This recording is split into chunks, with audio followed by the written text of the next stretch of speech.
Boa noite. A coleta de lixo em Santos agora tem novas regras. Quem não cumpri-las pode ser multado. Fique atento às mudanças na reportagem de Ione Furukawa. Não é todo mundo que está acostumado a separar o material reciclável do orgânico, que são restos de alimentos.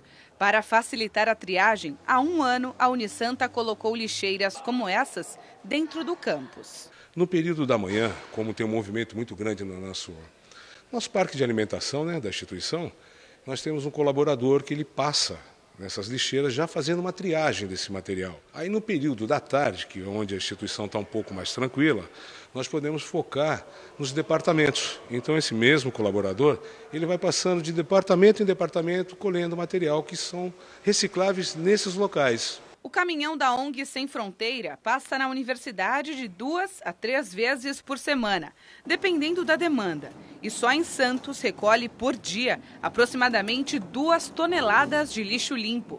Esse montante é reciclado em uma indústria em São Paulo. A gente traz para cá, separa esse material reciclável e a população que separa esse material é a população em situação de vulnerabilidade social, Moradores de rua, dependente químico, várias outras pessoas também que a gente atende aqui com esse trabalho, Você sabia que cada santista produz em média 1,2 kg de lixo por dia? São cerca de 630 toneladas.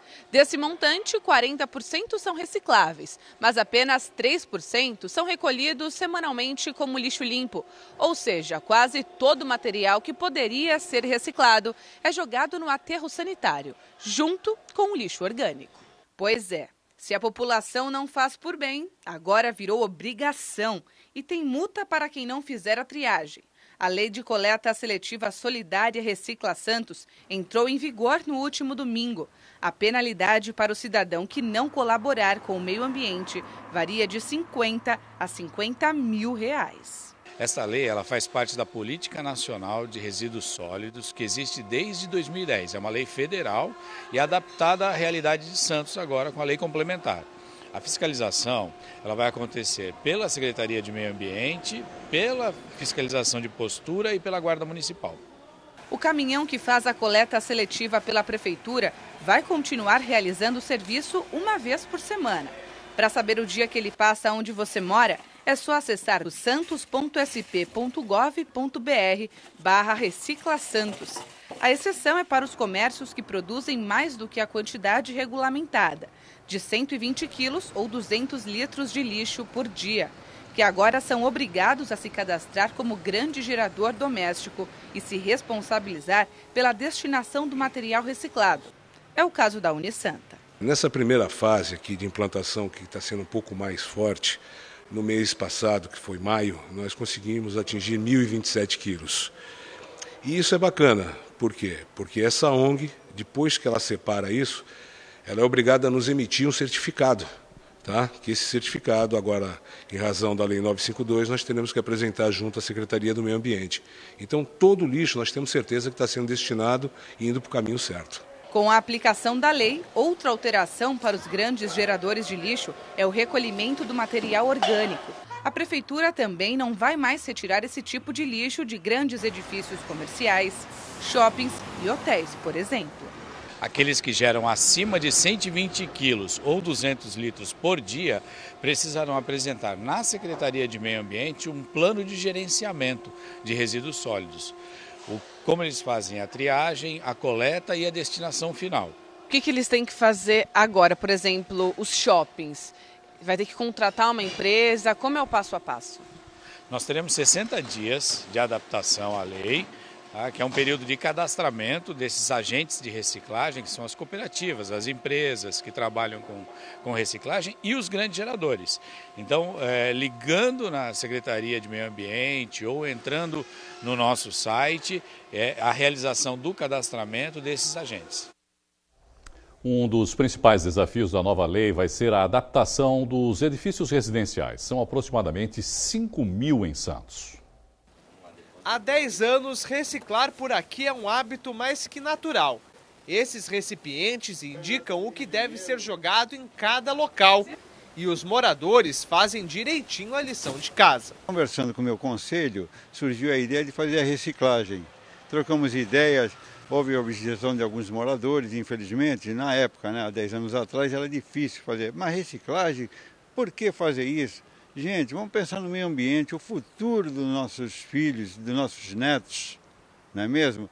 E aí houve aquela pequena rejeição, mas hoje, graças a Deus, aqui no meu condomínio, existe muita colaboração. O lixo sujo, eu tenho um lugarzinho que é próprio, né? E o lixo limpo eu lavo a caixinha do leite, todo o papel eu ponho num lugar próprio, né? Para poder trazer aqui para reciclagem. O óleo, por exemplo, aqui nós no prédio temos um lugar para pôr o óleo, né? Então tudo eu dou um jeitinho de deixar limpinho. Porém, esse condomínio no bairro do José Menino é uma exceção à regra. Para o presidente do sindicato, Rubens Moscatelli, o período de 60 dias de adaptação será essencial para um melhor cumprimento da lei, já que ele estima que 40% de cerca de 5 mil edifícios da cidade não reciclam. O SICOM tem realizado palestras com síndicos, alertando para as mudanças. Ele ressalta que o edifício pode sim punir o morador infrator. Como a multa que eventualmente a prefeitura possa dar ao condomínio vai para o CNPJ do condomínio. Vai pegar pessoas que têm melhor comportamento, ou seja, que fazem a separação, há necessidade do condomínio e o próprio síndico identificarem quem são esses moradores que não cumprem a lei. Uma vez identificados, aí eventualmente a multa aplicada poderá ser cobrada dessas pessoas posteriormente. Primeiro o condomínio vai pagar a multa para depois ir contra quem causou essa situação. O presidente do SICOM destaca ainda que a lei deveria ser aprimorada. Rubens Moscatelli critica o fato dos itens separados na coleta seletiva serem recolhidos na mesma caçamba sem distinção. Ou seja, alguém tem o mesmo trabalho duas vezes. Quando a gente vê muitas vezes a coleta seletiva sendo realizada, muitos moradores ficam até desestimulados, que eles veem lá tudo misturado, dentro do condomínio dele é separadinho, lata de um lado, vidro do outro e tudo mais, e na hora da coleta é tudo anexado junto. Se a gente fosse levar em consideração que a coleta ela tem que ser minimamente adequada, teria que cada tipo de material reciclado ser feito por um caminhão diferente, tal, mas isso o custo seria muito maior do que é hoje. O morador faz toda a segregação e a prefeitura junta tudo num caminhão para a cooperativa separar. Eu vejo isso um grande problema e desestimula os moradores a fazer a segregação correta, por causa do problema da prefeitura que junta tudo para separar lá na cooperativa. Para falar mais sobre o assunto, nós recebemos aqui no estúdio o coordenador do Núcleo de Pesquisas e Práticas Jurídicas da Unisanta, doutor Luciano Souza. Doutor Luciano, boa noite, obrigado, viu, por participar aqui com a gente. Nessa última matéria que nós vimos aí, o presidente do SICOM, né, o Moscatelli, falando e chamando atenção para o fato de, apesar do morador, no caso, fazer a separação do lixo, depois quando vai para o caminhão acaba indo tudo junto. Do ponto de vista legal, independente da solução, é possível mudar a lei nesse sentido? Bom, Irineu, nosso telespectador, em primeiro lugar, eu acho que é importante a TV Santa Cecília dar destaque para esse tipo de reportagem e parabenizar a reportagem que está sendo feita. E eu acho que com relação a essa questão da mudança da lei para estabelecer uma triagem de material reciclável por tipo diferente, eu acho que aí o problema não está na lei. Aí é o contrato que existe entre a Prefeitura e a Prodesan que estabelece o sistema de coleta por meio de caminhão coletor compactador. Veja, eu acho que é bem pertinente a ponderação do Moscatelli, mas a lei manda e determina para o munícipe que separe apenas em recicláveis, não precisa separar em espécies de recicláveis. Eu sei que o morador... Vidro, metal, papel, essas coisas. Não há essa necessidade na lei. Lixo limpo, né, na verdade, e o lixo orgânico. Exatamente. Então, quem está separando dessa maneira está indo além da lei. A lei pede apenas que se separe o material chamado reciclável seco ou limpo. E nesse material... E que posteriormente vai ser separado nessas subcategorias. Subcategorias, exatamente. Várias. De plástico tem várias categorias. Então, acho que esse é um ponto. O única óbice que eu posso fazer em relação a esse caminhão compactador, que ali tudo é uma questão de custo-benefício. É muito caro a coleta desse material reciclável. Porta a porta, Santos é uma das únicas cidades no Brasil que faz coleta porta a porta. Semanal, e desde 1990, 27 anos. Sim. Isso é caro para o município que paga. Então, é uma forma de relação custo-benefício, de otimizar. Então, o único questionamento que talvez eu possa fazer, e me fiz também quando estive na secretaria, foi em relação a vidro, que realmente pode contaminar. O vidro quebrado, quando ele é compactado, pode quebrar, e ele pode ser um agente até perigoso para a saúde do trabalhador que se ativa na separação do material. Mas, em princípio, da forma como está a lei, tem coerência com o sistema de coleta. O que eu questionei aqui, inclusive o secretário do Meio Ambiente, o Marcos Libório, que ele teve aqui para falar desse assunto, foi no seguinte sentido: a separação do lixo e depois o encaminhamento para as grandes empresas passa a ser responsabilidade dessas empresas, no caso. Que nem a universidade, por exemplo, fica responsável não só pela coleta, pela separação e pelo encaminhamento. Perfeito. Esse encaminhamento não é uma transferência de responsabilidade? Essa é uma excelente pergunta, Irineu. Porque nós já pagamos impostos, né, para que isso ocorra. Então, o meu questionamento é nesse ponto. Quer dizer, você ir lá, recolher o lixo dentro da universidade, citando a universidade como um exemplo, como foi lá na matéria. Recolhe o lixo, separa o lixo, mas depois o encaminhamento também passa a ser responsabilidade? Então eu vou explicar a questão legal e a questão tarifária, que são importantes. Primeiro, do ponto de vista legal, ao município cabe apenas e tão somente a coleta, coleta, transporte e destinação final do RSU, resíduo sólido urbano, que resulta da soma de dois tipos de resíduos: os resíduos domiciliares, que são aqueles gerados em domicílio, e os resíduos de poda, limpeza limpeza de ruas e poda de árvores. Isso é obrigação da prefeitura.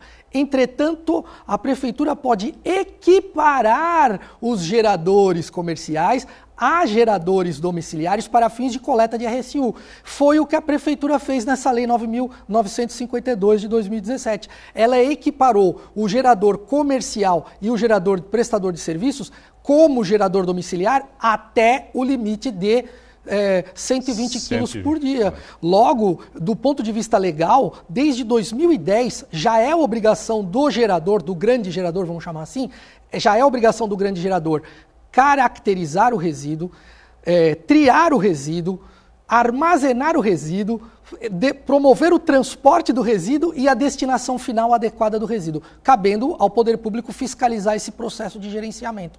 Portanto, a lei municipal, nesse aspecto, não está transferindo responsabilidade para ninguém, além da responsabilidade que a lei federal já estabeleceu em 2010. Já estava estabelecido, então. Quer dizer, não há transferência nesse caso. Não há transferência nesse caso. O senhor citou aí justamente fiscalização. Sim, senhor. Como fazer essa fiscalização? É um assunto complexo e que vai demandar aí uma fiscalização complicada, né? Por exemplo, fiz lá a separação do lixo.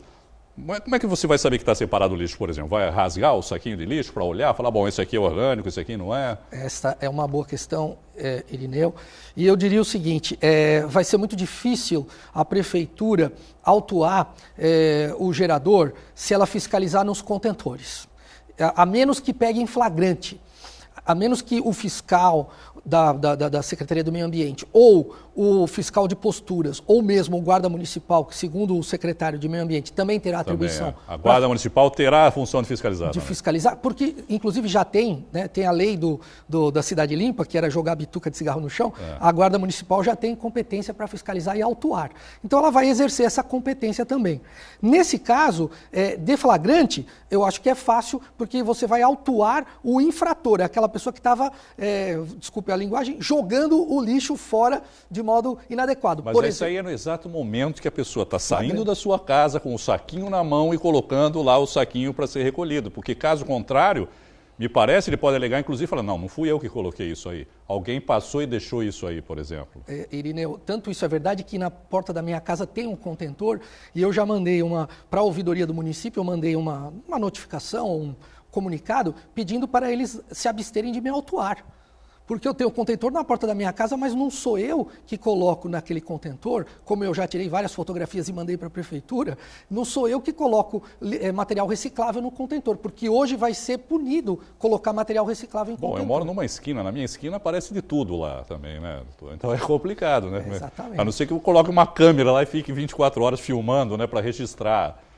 Há uma maneira mais simples de tentar solucionar isso, essa fiscalização? Eu acho muito difícil, talvez utilizando o sistema de câmeras municipais. Isso pode ajudar, porque o sistema de monitoramento, ele se estende por uma região muito grande da cidade. E aí é possível que numa ação integrada entre a fiscalização e o comando, né, que faz esse tipo de monitoramento na cidade, o centro de comando operacional, se houver esse tipo de trabalho, eu acho que eles vão conseguir identificar o infrator. Já existem cidades, né, o secretário de Bora esteve aqui e falou que já implantaram, né, isso em outras cidades. O senhor tem conhecimento do funcionamento em outras cidades ou mesmo em outros países? Especialmente no Japão, eu acho que é um exemplo de país com disciplina para fazer a coleta e a triagem. Eu acho que, e isso está na lei da política de meio ambiente, o consumidor final de um produto também é um gerador. Então ele tem que entender o seguinte, que ele tem uma responsabilidade compartilhada, dividida com o poder público. A responsabilidade do gerador, do consumidor gerador, ela vai até o momento em que ele faz a triagem do tipo de resíduo e coloca o resíduo à disposição para coleta, no caso de orgânicos e recicláveis IRSU. E no caso de resíduos especiais, que a lei de Santos não aborda, porque não se trata de competência do município especificamente, embora ela fale também sobre isso, os resíduos especiais de logística reversa, a responsabilidade do consumidor gerador só cessa quando ele entrega num PEV, posto de entrega voluntária. Então a coisa não é tão simples, Irineu. São 3 situações. Uma, gerar resíduo compostável e orgânico, coleta diária no contentor, de 24 em 24 horas. Às vezes até com intervalo menor a prefeitura faz essa coleta. É o uso do contentor. Segunda, a triagem em que, na nossa cidade, é feita a coleta semanal. E a terceira responsabilidade, separar e guardar os resíduos especiais e entregar esses resíduos nos postos de entrega voluntária. Aí sim. Rapidamente, só para a gente encerrar, doutor Luciano.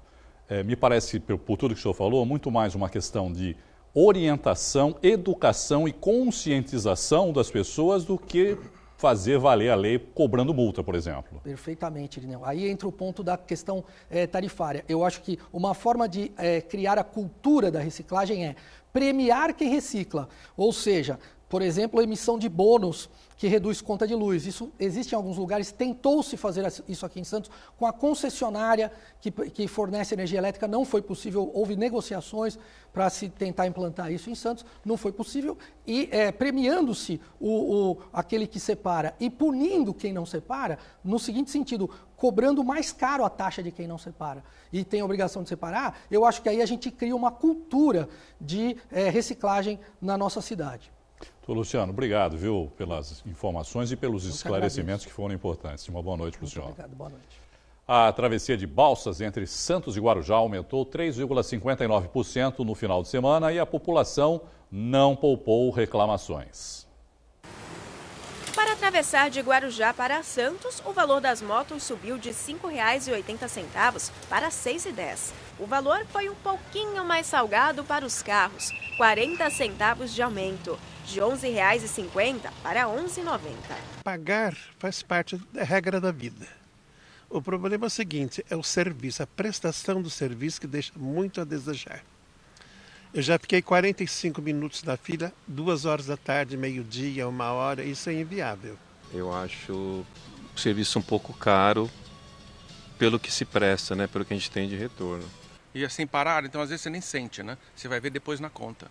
Aqueles que realizam a travessia entre Guarujá, Bertioga, Jureia, Iguape, Cananéia e Ilha Comprida vão ter que pagar o mesmo reajuste, R$ 6,10 para motos e R$ 11,90 para carros. Esse aumento ele é anual, né? Ele é calculado pela Secretaria de Logística e Transportes e da Secretaria de Transportes Metropolitanos e ele acontece uma vez por ano com o ajuste aí da inflação do período anterior. Tem alguma melhoria prevista agora para o segundo semestre? O que está sendo feito para melhorar esse sistema de travessias? As melhorias já vêm desde o primeiro semestre, né? Nós entregamos o FB 26 totalmente reformado agora em maio. Estamos com o FB 27 e 28 também em reforma, que serão entregues agora no início do segundo semestre. E ainda no segundo semestre nós entraremos com a reforma de 2 ferryboats, o FB 21 e 24, todos desta mesma travessia. E não foi só a travessia de Balsas que subiu. Desde sábado também estão em vigor as novas tarifas de pedágio do sistema Anchieta Imigrantes, reajustados de acordo com o Índice Geral de Preços do Mercado dos últimos 12 meses, calculado em 1,57%. Os valores aumentaram 40 centavos nas duas principais praças do sistema. Riacho Grande, quilômetro 31 da Via Anchieta, e Piratininga, quilômetro 32 da Imigrantes, onde passam a custar R$ 25,60. Na rodovia Padre Manuel da Nóbrega, a tarifa aumentou de R$ 6,80 para R$ 7,00. E na rodovia Cônego Domênico Rangoni, foi de R$ 11,80 para R$ 12,00.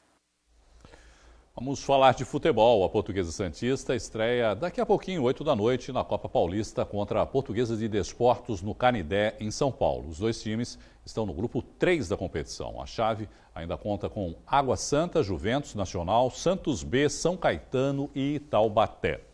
E no último domingo, o Guarujá recebeu a segunda etapa do 11º Circuito de Sprint e Triatlon Santa Cecília TV.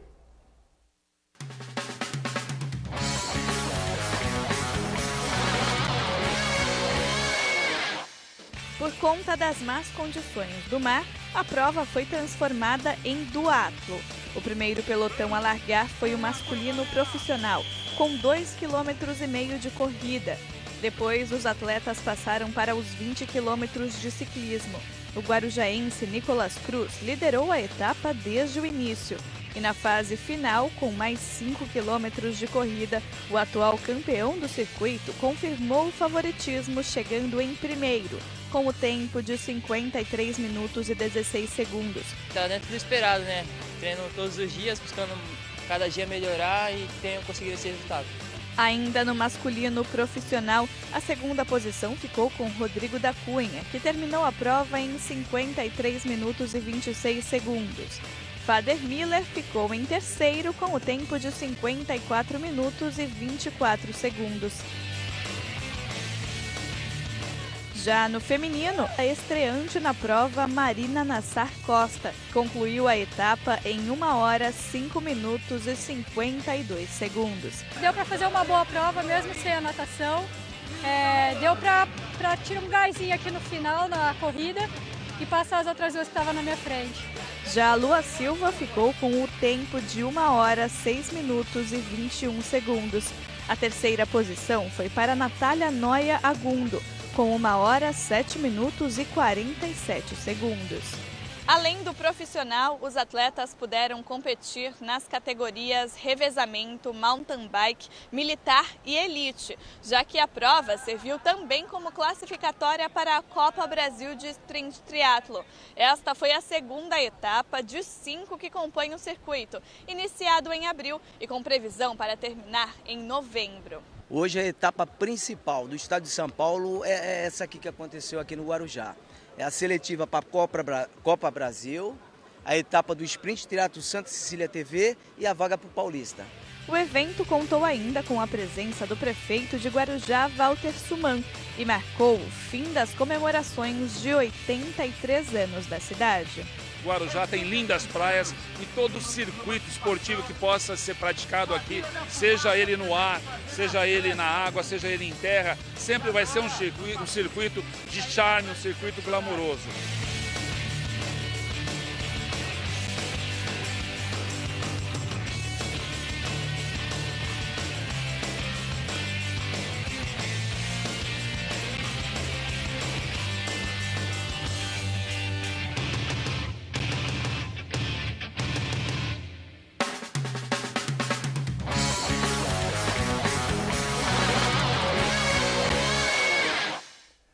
O projeto Circular Histórias da Mata está em Santos. O teatro dentro de um ônibus anima crianças de todas as idades. A interação já começa do lado de fora. Olha, pessoal, eu sou o guia dessa expedição. Qualquer dúvida, vocês podem falar comigo, tudo bem? Sim! Assim que eu gosto, muito bom. Aos poucos, cada criança entra nesse teatro de 4 rodas. 2 atores se revezam e mostram a vida dos povos indígenas e várias espécies de animais que vivem na mata.